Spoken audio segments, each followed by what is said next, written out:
Welcome, Seeker. What if the real treasure of Egypt wasn't buried beneath the sands, but hidden in plain sight, etched into stone, whispered through myths, encoded in symbols, and pulsing through the very geometry of its temples? Long before modern science, before the monotheistic religions, and even before the rise of Greece and Rome, there was Kemet the Black Land, a civilization so mysteriously advanced that even today it casts a long shadow over history. But beyond the pyramids, beyond the mummies, and beyond the desert tombs, lies something even more intriguing. A spiritual technology, an inner science that has been forgotten, dismissed, or deliberately obscured. This is not just about ancient deities or funeral rites. This is about an intricate system of consciousness, cosmology, and human transformation that encoded the secrets of existence itself. The Egyptians didn't just build monuments. They mapped the journey of the soul, wove the fabric of reality into hieroglyphs, and used symbolism not merely for worship, but for awakening. Have you ever wondered how the ancients knew so much? How could a civilization from over 5,000 years ago align their temples with the stars with such surgical precision? Why did they obsess over the afterlife, not as a superstition, but as a continuation of conscious evolution? What we're about to explore is more than history. It's a decoding of a lost language of the spirit, a mystical roadmap that, when understood, could transform how we see reality, our lives, and even our purpose. In this video, you will journey with me through the esoteric heart of ancient Egypt. We'll peel back the layers of myth to uncover the initiatory path hidden behind the gods of Thoth, Isis, and Osiris. We'll dive into the sacred architecture of the temples and decode their hidden meanings. You'll learn about the Egyptian concept of the Ka, Ba, and Ankh, the soul's subtle anatomy, and how these ideas might not be primitive at all, but more advanced than we've ever dared to admit.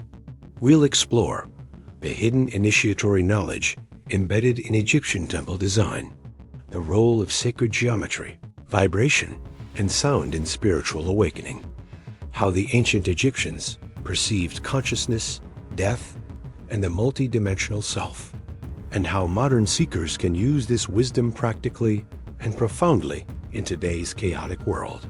But beware, this is not a history lesson. This is a revelation, a lifting of the veil. What you are about to witness may change how you perceive not only the ancient world, but your own inner world as well. Because in the silence of stone, in the shadow of forgotten temples, and within the geometry of light, Egypt still speaks. So, are you ready to remember what your soul may have once known? Then let us begin. To truly understand the esoteric knowledge of ancient Egypt, we must go far beyond what textbooks and mainstream archaeology tell us. We must look not only at what has survived, but at what has been deliberately forgotten. Ancient Egypt, or Kemet, as it was originally known, was far more than a kingdom of kings and tombs. It was a living temple of consciousness, a sacred land whose very culture was built around the awakening of the human soul. Every structure, ritual, symbol, and myth was a cipher, a code pointing to a deeper reality. The Egyptians called their sacred wisdom the Ankh, the House of Life. These were mystery schools, temple-based systems of teaching that passed down inner knowledge through layers of initiation. This wasn't education, it was transformation. To be initiated into the mysteries was to die to the world of illusion and be reborn with inner sight. But where did this knowledge come from? Some ancient texts like the Hermetic corpus, the Emerald Tablets, and the writings of later Greek mystics attribute this wisdom to a figure known as Thoth, whom the Greeks equated with Hermes Trismegistus, the thrice great master of wisdom. Thoth wasn't just a god of writing and magic. He was said to be the architect of time, the one who taught the gods themselves, and the guardian of sacred knowledge. Some accounts claim that Thoth preserved the secrets of the cosmos in books hidden in a chamber beneath the Sphinx. a claim echoed by mystics, psychics, and initiates, even in modern times. Whether or not such a library physically exists, one thing is certain. The ideas, principles, and symbolic language attributed to Thoth are real, and they survive in Egyptian art, cosmology, and spiritual practices. But much of this knowledge wasn't written for the eye. It was written for the soul. This is why the esoteric teachings of Egypt are encoded in symbols, not just hieroglyphs, but living archetypes. The scarab beetle, representing rebirth. The lotus flower, symbolizing spiritual awakening. The Eye of Horus, not just a symbol of protection, but a map of human consciousness itself, anatomically linked to the pineal gland, the so-called third eye. And then there is the architecture. The temples of Luxor, Karnak, and Dendra are not merely places of worship. They are blueprints of the human body, the cosmos, and the journey of the soul. The layout of a temple was not random. You entered in darkness and passed through halls of increasing light. Each chamber corresponded to levels of consciousness. The ceilings often mirrored the stars. The columns encoded sacred geometry, and the walls told stories not only of gods, but of human inner evolution.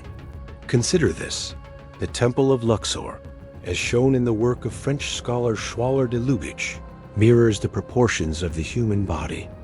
The head of the temple aligns with the Holy of Holies, symbolizing the mind or divine consciousness. In essence, to walk the temple was to walk yourself. It was a ritual reenactment of becoming divine. But how did this civilization thousands of years ago grasp such profound metaphysical truths? This is where mainstream history falls short. The popular view tells us that Egyptian civilization emerged around 3000 BCE. Yet the Sphinx shows signs of water erosion that date back far earlier, suggesting it may have been built during a time of heavy rainfall, long before Egypt became a desert. Some researchers point to a lost civilization predating dynastic Egypt, a forgotten culture of initiates who planted the seeds of wisdom long before pharaohs ever ruled. And then there are the alignments. The Great Pyramid is aligned almost perfectly to true north, with a precision still difficult to achieve today. Its proportions encode the dimensions of the Earth, the Moon, and the Golden Ratio. The three pyramids of Giza mirror the Orion's Belt constellation, pattern also found in other megalithic sites across the globe. Was this coincidence, or part of a global initiatory system? Mainstream Egyptology may dismiss this as fantasy, but initiates both ancient and modern know something deeper. Egypt was never meant to be interpreted literally. It was designed as a multi-dimensional language, a bridge between the visible and the invisible, the mortal and the eternal. So why was this wisdom hidden? Partly because it was sacred. The initiatory path was not meant for the masses, but for the seeker, the one willing to confront illusion, ego, and fear. The Egyptian priesthood guarded these truths carefully, revealing them only to those who had undergone spiritual purification. But another reason is more sobering. Over centuries, through conquests, invasions, and religious shifts, the esoteric core of Egypt's wisdom was either demonized or absorbed.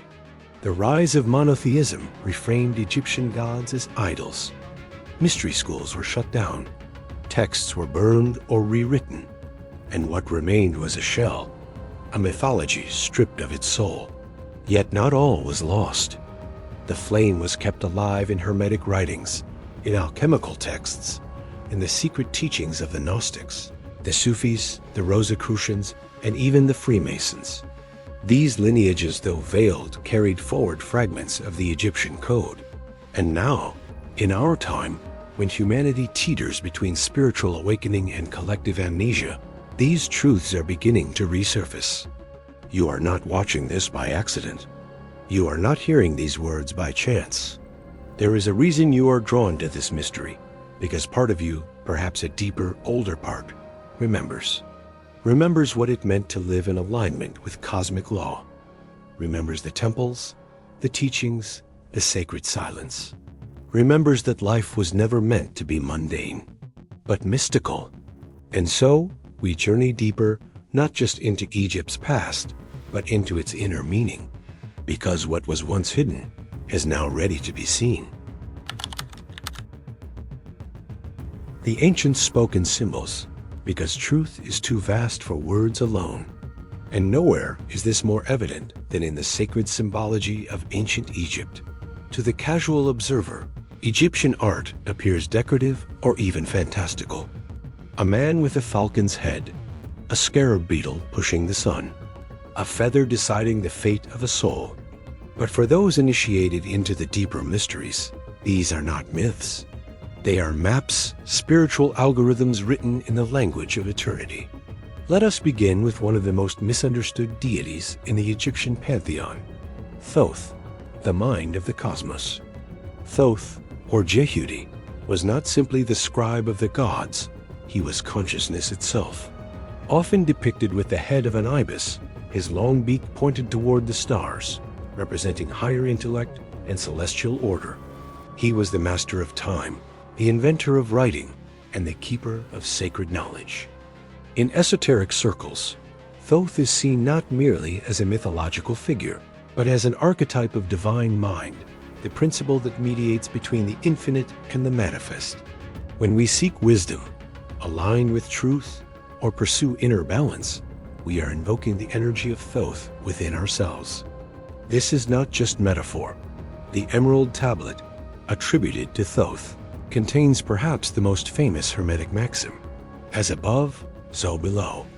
This single phrase reveals the fractal nature of reality, the idea that the microcosm reflects the macrocosm, and that self-knowledge is cosmic knowledge. The scarab, the alchemy of becoming. Consider the scarab beetle, or Khepri, a seemingly humble insect that held enormous significance. Every morning, the scarab was seen pushing a ball of dung across the desert. To the Egyptians, this mirrored the sun's journey across the sky. But this image contains a deeper truth, the self in transformation. The scarab lays its eggs inside the dung ball. From this darkness, life emerges an echo of the alchemical process. In spiritual terms, Khepri teaches that from the shadows of the subconscious, rebirth is possible. That true light is not outside of us, but born through the friction of inner work. This is spiritual alchemy, not the transmutation of lead into gold, but the elevation of the soul from ignorance to illumination. The Eye of Horus, anatomy of awakening. Perhaps the most iconic of Egyptian symbols is the Eye of Horus, a symbol of protection, perception, and divine awareness. But this symbol is more than protective amulet. It is a blueprint of human consciousness. Esoteric researchers and neuroanatomists have pointed out that the proportions of the Eye of Horus match structures in the midbrain, specifically the pineal gland, thalamus, and corpus callosum. These are regions associated with vision, intuition, and transcendence.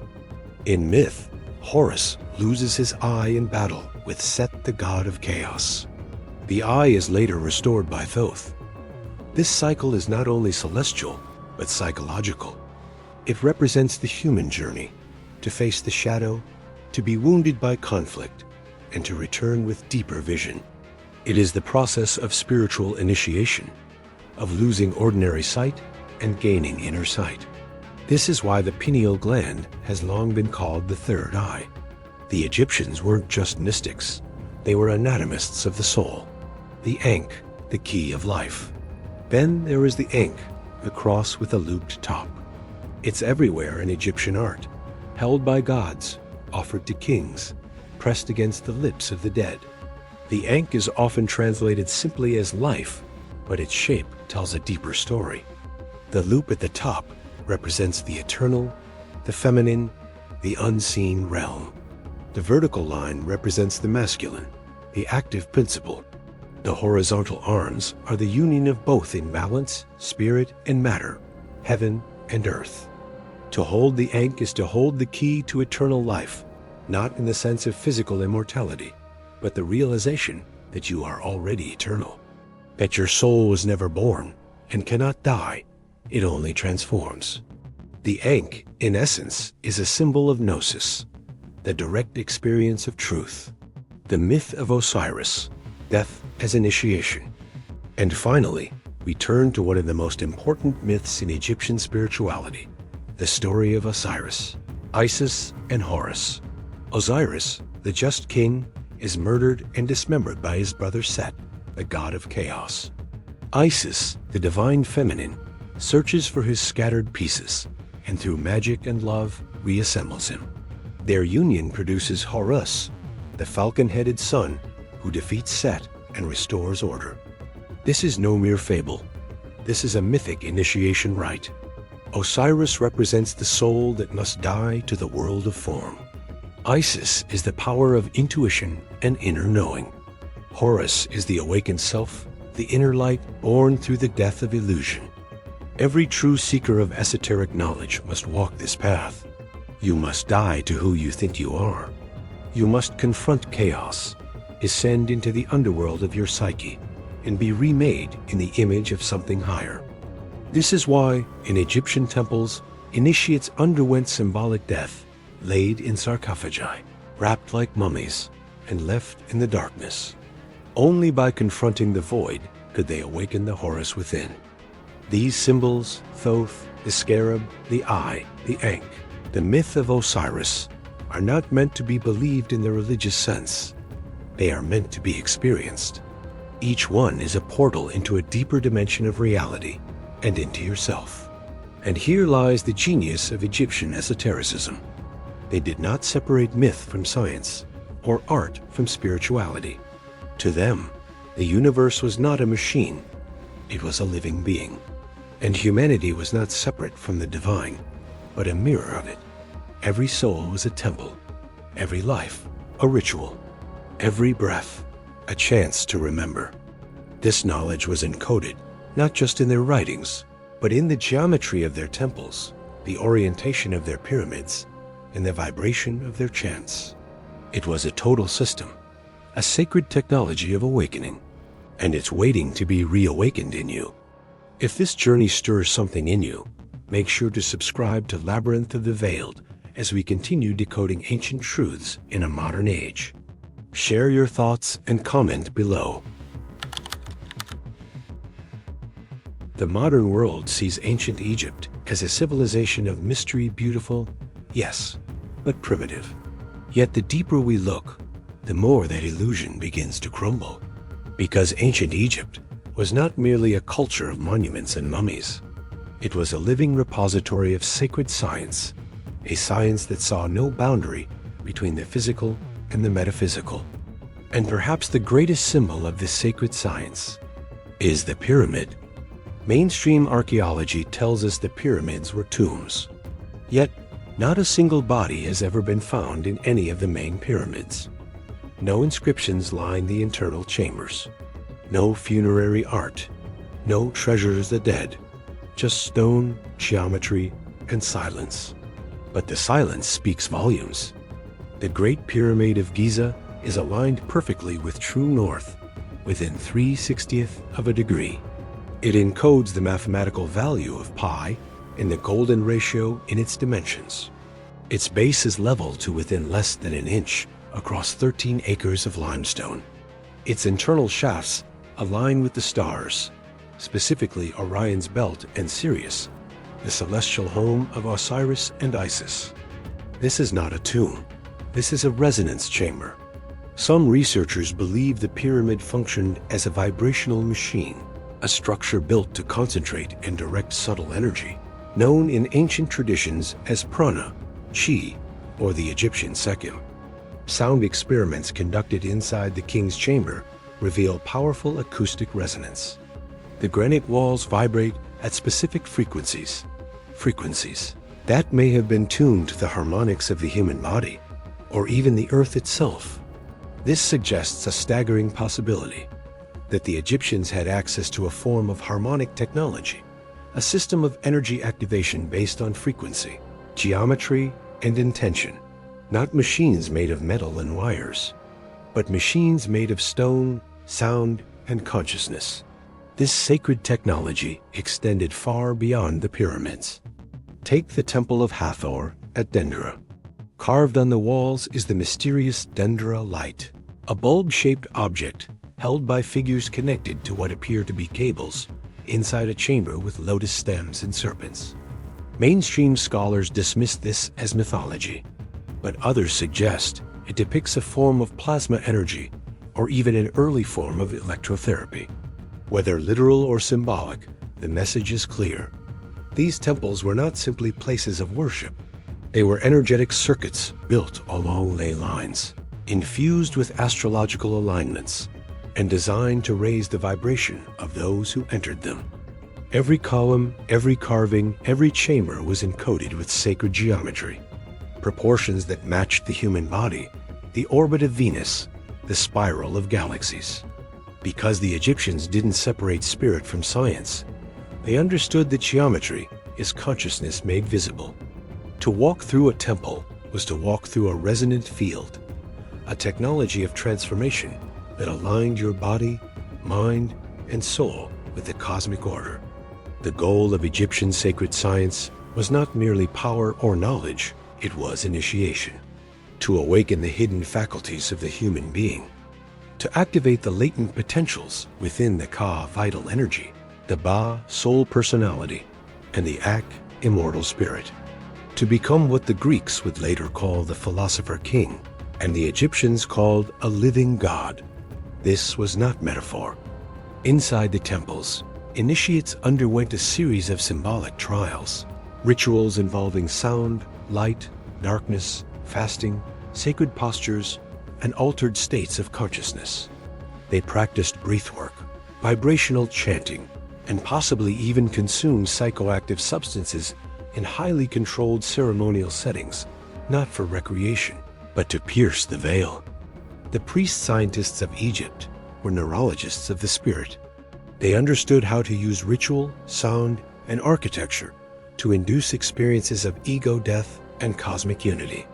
And those who emerged from the deepest chambers of initiation did not just believe in the gods, they became them. How did this knowledge vanish? Some say it was lost with the decline of Egypt, the invasions of foreign empires, and the rise of literalist religion. Others suggest it never disappeared, only went underground, into the teachings of the Hermeticists, into the veiled language of alchemy, into the symbols of the Rosicrucians, the Freemasons, and other esoteric orders that carried the flame forward through the centuries. Whichever version is true, the implications remain the same, that ancient Egypt preserved a technology of consciousness, a fusion of science, spirituality, and symbolism that could activate dormant potentials within the human being and serve as a gateway to the divine. What they knew, and we forgot. Modern science explores the external universe.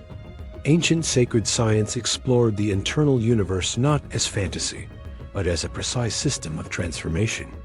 They mapped the soul with the same rigor we map the stars. They healed the body by tuning it like an instrument. They aligned with the cosmos, not out of superstition, but because they knew, as above, so below. And perhaps, as we awaken from our materialist dream, we are ready to remember what they knew, that consciousness is not a side effect of matter. It is the source of it, that the body is not a machine, it is a temple, and that we are not just creatures born to consume and die, but eternal beings, here to remember our origins among the stars. If that resonates with you, share your story in the comments. And if this journey speaks to your soul, don't forget to subscribe to Labyrinth of the Veiled, where the forgotten is remembered, one secret at a time. What good is ancient knowledge if we cannot live it? The mystics of Egypt did not hoard wisdom in scrolls or hide it behind locked doors. They encoded it in temples, rituals, and symbols so that it could be experienced, felt, not just understood. Today, we stand at the edge of remembering. And though we no longer walk through the halls of Karnak or chant in the temples of Philae, the keys to Egyptian esoteric practice are still available, waiting to be awakened in us. Here are a few ways this ancient science can still be applied, not in theory, but in practice. 1. Breath of Sekhem, awakening the vital current. In Egyptian esoteric physiology, Sekhem was the sacred life force, the same as Qi in Taoism or Prana in Yogic traditions. It was not abstract. It was something you could feel, move, and cultivate. Try this simple daily practice inspired by ancient breathwork. Sit upright in stillness. Close your eyes. Inhale slowly through your nose for 4 counts, visualizing golden energy rising from the earth up your spine. Hold the breath gently for 4 counts. Feel the energy spiral at your heart or third eye. Exhale through your mouth for 6 counts, sending the energy upward through your crown. Repeat for 7 cycles.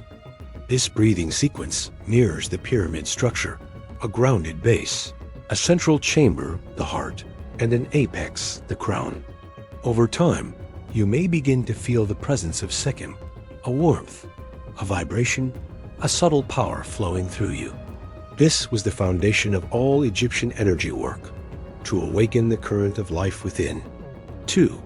The Eye of Horus, activating inner sight. The Eye of Horus was not just a symbol of protection, it was a map of the brain. If you overlay the Eye of Horus over a sagittal cross-section of the human brain, you'll find its elements match the pineal gland, thalamus, and corpus callosum, regions associated with vision, intuition, and mystical experience. To awaken your own Eye of Horus, begin with stillness. Place your focus gently between the eyebrows. Chant the ancient sound Re slowly and rhythmically. Let it resonate through your skull. With each tone, visualize the eye opening not outward, but inward. Feel your awareness expand beyond the body into the field of energy around you. This practice, subtle but profound, can sharpen your intuition, deepen your dream life, and open pathways to direct insight. 3. Sacred geometry in daily life. The Egyptians didn't just admire sacred geometry, they lived it. Everything they built, painted, and measured was based on proportions that reflect the golden ratio, the flower of life, and the Ankh. To integrate sacred geometry into your daily life, spend 5 minutes each morning gazing at a flower of life mandala or a golden spiral. Let your eyes absorb its symmetry. Arrange your workspace or altar using sacred proportions, such as placing objects at Fibonacci intervals or aligning them along diagonal cross lines. Carry or wear an Ankh, not just as decoration, but as a living symbol of life force integration. These simple acts begin to entrain your nervous system to the same harmonic order the Egyptians revered, reminding your unconscious that you are not separate from the cosmos. You are the geometry. 4. Temple within, reclaiming your inner architecture. The Temple of Luxor was said to be built according to the layout of the human body, each hall, corridor, and sanctuary mirroring parts of our internal anatomy. What if your body is also a temple? Try this visualization. As you walk throughout your day, imagine each part of your body as a chamber of sacred architecture. Your feet pillars of foundation, your spine the central axis of the temple, your heart its holy sanctuary, your crown the open skylight where light enters. Move with reverence, eat with intention. Breathe as though you are filling a sacred space with incense and light. This isn't fantasy.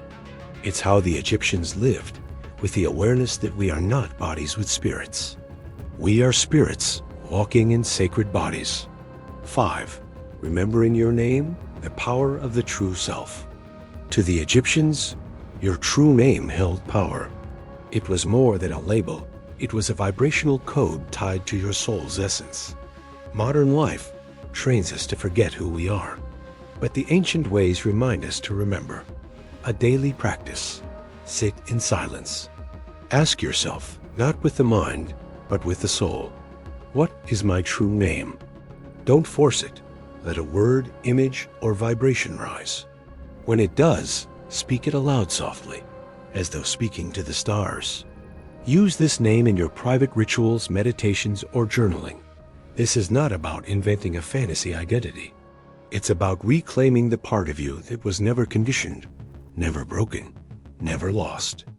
The part the Egyptians called the Ba, your soul's eternal resonance. Final thought, the path is not gone, it's dormant. You don't need to visit Egypt to walk the ancient path. You don't need a stone temple or a priest's robes. The pyramid is in your breath. The temple is in your body. The Eye of Horus is waiting behind your forehead. You are the mystery. You are the initiate. And the moment you remember that, you step back into a lineage as old as the stars. Why does ancient Egypt still pull at our imagination? Why do people from every corner of the world feel drawn, magnetized by images of pyramids, hieroglyphs, scarabs, ankhs, and golden gods with animal faces? This is not nostalgia. It's not exoticism. It's a calling, because Egypt speaks to a part of us that remembers. It whispers to the deep subconscious saying, "You were there. You walked among us. You were once initiated into the mysteries, and now it is time to awaken." The civilization of ancient Egypt is not just a chapter in a history book. It is a mirror showing us what humanity can become when spirit, mind, and body are fully integrated. The Egyptians achieved something few cultures have: a society where art was sacred, science was spiritual, and life was seen as a path toward eternity. They lived in alignment with the cosmos. They built structures that still defy explanation. They meditated, fasted, visualized, and aligned themselves with higher principles. Not for superstition, not for ego, but to become vessels of not truth, harmony, balance, and cosmic justice. What would the world look like if we lived that way again? In a world obsessed with surface knowledge and external validation, Egypt reminds us that the deepest truths are encoded in silence, in symbol, in ritual.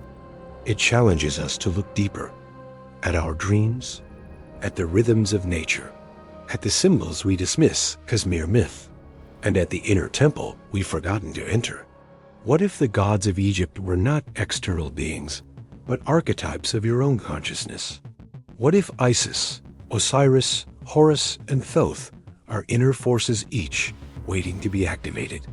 What if the Book of the Dead is not about death, but about how to live with awakened awareness? Your journey begins now. The real message of Egyptian esoteric knowledge isn't worship the past, it's embody the eternal. You don't need to be an Egyptologist. You don't need to read ancient texts in hieroglyphs. You just need to ask questions like, what do I truly value? What forces shape my thoughts? What rituals ground me in higher awareness? Am I living in harmony with something greater? Because to walk the path of the Egyptian initiate is not about dressing in robes or reciting foreign words. It is to become a living temple, a vessel of light, a conscious soul choosing evolution over illusion. Here on Labyrinth of the Veiled, we peel back the layers of history, of myth, of self. We seek not just to know, but to remember. And if something deep within you stirred during this video, if you felt echoes of forgotten temples or a sudden knowing in your chest, then like, comment, and subscribe to Labyrinth of the Veiled. You are not alone. You are part of a lineage of seekers, mystics, dreamers, and wanderers. And your journey has only just begun. Until next time, Seeker,